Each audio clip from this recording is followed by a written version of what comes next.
after he returned and I asked him how it was, he said, "Oh, 外国人だらけだよ."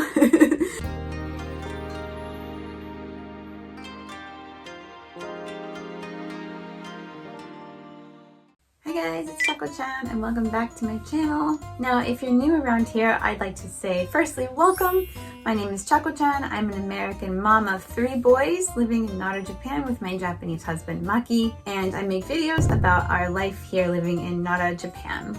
So in this video today, I'm going to be talking about all of the changes that have been happening in Japan recently, the dropping of the mask mandate, and the return of tourism, and kind of our feelings about it, and some things that have changed in Japan and how that's going to affect us and the way we film moving forward. So I really hope that you'll watch to the end, and please remember to give this video a like, subscribe to the channel if you haven't already, and make sure you hit the bell notification so that you know whenever we make a new video. So let's get on to the topics of the day. So a little bit of a background, free tourism resumed back in Japan as of October 2022, so about half a year ago. And initially I think it was kind of slow to start up. There weren't so many visitors coming in, so things really hadn't changed. But then as of March 13th this year, 2023, the Japanese government released a statement saying that they were going to make masking indoors and outdoors optional. And so it's up to the people to decide how they want to proceed. So basically we don't have to wear masks when we go into the shops. For me, how do I feel about that? Well, it's kind of refreshing actually. Since we moved back to Japan in 2021, basically we've been wearing masks the entire time here.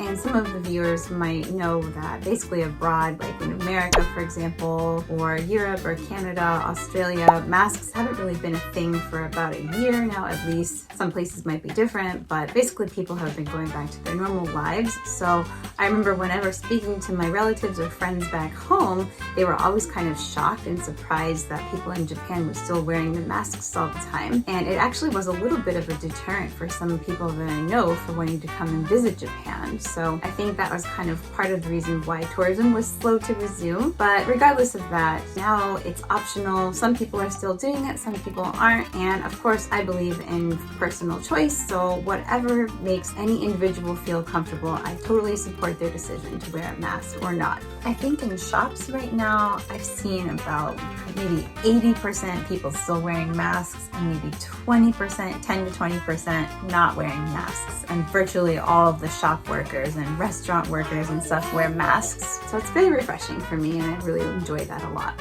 As far as tourism resuming, so I definitely noticed this year it has really picked up, like within about the last month or so.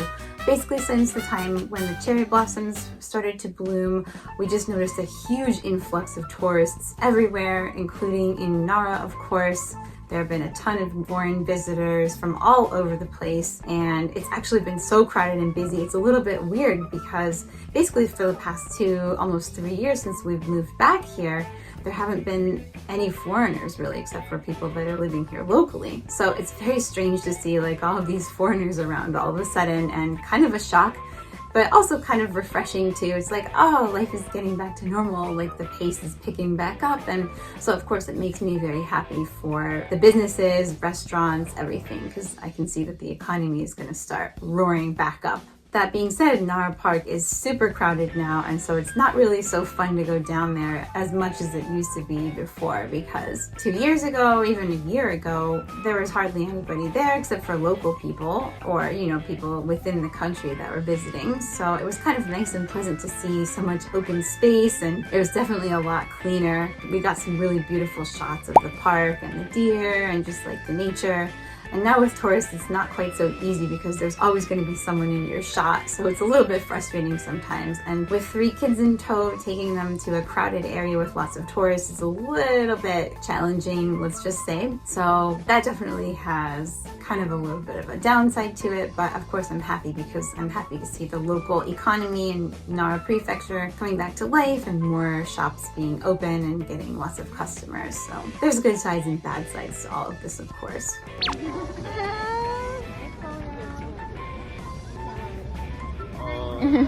There are tourists all over now from China, Korea, India, Europe, America, Canada, Australia, and I'm sure many other regions as well. So we can hear all kinds of languages being spoken when we go to the cities or like the more touristy areas. In fact, we had some friends visit from Michigan back in January.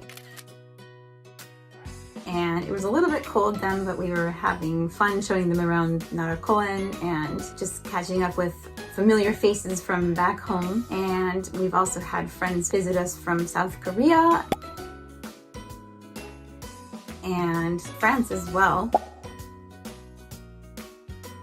And I'm looking forward to seeing family later on this year. So definitely that is a plus side for me personally, and I'm sure a lot of other people too finally are able to have their friends and family visit from abroad openly and easily. Speaking of our Korean friend visiting, so they have a younger son who really likes Pokemon and Mario, Super Mario as well. So they wanted to come and visit the Pokemon Center here as well as Universal Studios Japan, USJ, because they have the new Super Nintendo World there and they wanted to bring their son. So what we actually ended up doing is our little family went out to kind of scout out the park and see how easy it is to get in. So we went in at the beginning of March and it was kind of enjoyable, but with our kids being younger, we couldn't go on as many rides, and we found out how it's kind of difficult to get tickets to get to Super Nintendo World. So we kind of just wanted to see how it all worked. And then when they just visited us recently in April, we were able to all go in together and had a really fun time there. A video will be coming out about that in the near future, so look forward to that. Oh, it's so cute! Look, everything is so cute! Today's better. Oh, it's cute! And so as soon as the Japanese government announced that they were going to drop the whole mask thing indoors, immediately after that USJ decided or made an announcement that they were also going to not require visitors to wear masks in the park. And so I think that's probably a big attraction for foreign tourists who are not really used to wearing masks so much, and they can just go and enjoy the park as they would normally anywhere else in the world. So that's kind of a nice thing. Since March 13th, since the mask mandate dropped, we've been to Osaka a few times, the city. Leo went to Kyoto with his grandparents during his spring break, and everywhere is crowded now. There's tons of people, tons of foreigners, there's all kinds of languages being spoken, and it's just a very strange feeling all of a sudden to be kind of bombarded with all the foreign tourists all of a sudden, because I'm so used to it being so quiet and less crowded in Japan. It feels even to me like it's more crowded than it used to be even before we had all of the masks and travel restrictions. So yeah, it's very interesting seeing how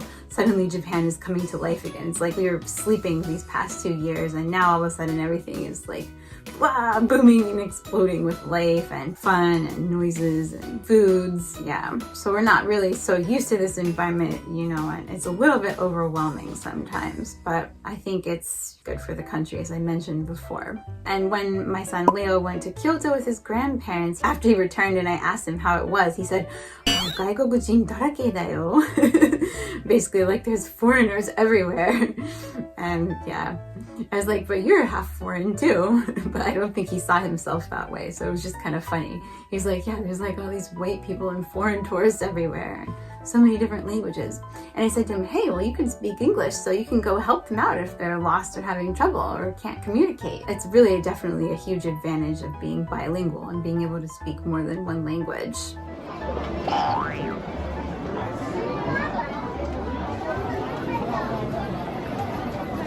So what will change in our daily life as a result of the influx of tourists and, you know, kind of just the opening up of the country? Well, one thing is, for this channel, some places are definitely going to be more difficult to film or visit, especially with our 3 young kids. For example, temples in Nara such as Todaiji, which is a huge attraction, are super crowded. We actually did go there with our friends in January, and even then, before the big boom of tourists came for the cherry blossom season, it was still super crowded and people were everywhere. So I think it's going to be hard to go to some of the bigger locations for a while.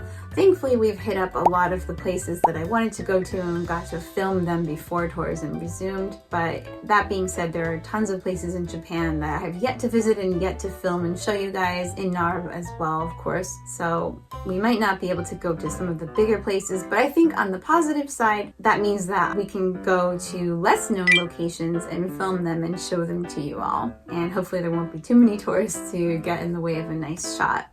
Another difficulty is that it's going to be way more difficult to visit restaurants, especially at tourist locations. And with 3 kids, it's already difficult enough for us to find tables that can accommodate our larger family. Usually like the max I've seen is like 4 seats, and now we've got 5 of us, so sometimes it's really hard to find tables at restaurants that can seat everybody, and that's kind of frustrating, especially when the kids and we are all hungry. You know, like we just gotta find a place really quick that we can eat at, but there are oftentimes aren't enough seats, so that's kind of a little bit of a downside, and it's difficult with young kids. So we're not planning on going any place too far for the time being while the 2 younger boys are so small. So yeah, there's just a lot more tourists at the restaurants. Of course, it's good for them, and I'm glad because Nara has so many good places to eat at, and as well as everywhere in Japan basically, but especially here in Nara we have a lot of really interesting and unusual restaurants and great flavors. So I'm a little bit disappointed it'll be harder from now on to eat at certain places, but as with everything, you know, this too shall pass. People will grow older and we'll be able to do more things eventually. And the third thing that's really affecting us is it's super difficult to book hotels and get tickets for different attractions. One of the biggest examples is the Pokemon Center, which is down in Shinsaibashi in Osaka. Last year we went for Leo's birthday because he really loves Pokemon, and we were able to get a seat or reserve a table right away because you have to reserve a space in advance. And now whenever we go to check the website, because we were hoping to take our friends from Korea, but we found that you couldn't get tickets at all. They have different time slots that they open up at the website for reservations, and it's gone within seconds. They don't book out that far in advance.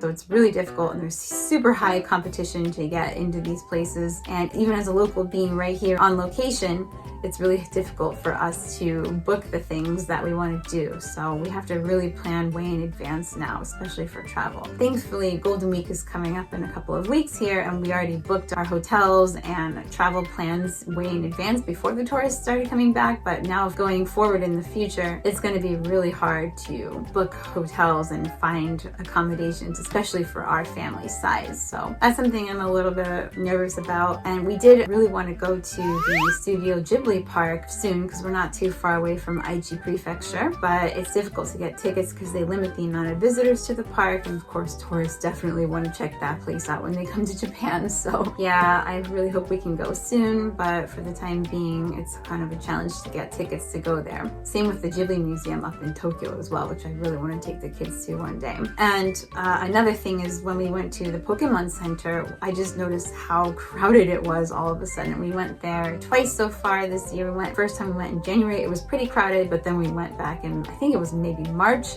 It was like way packed. It was jam-packed.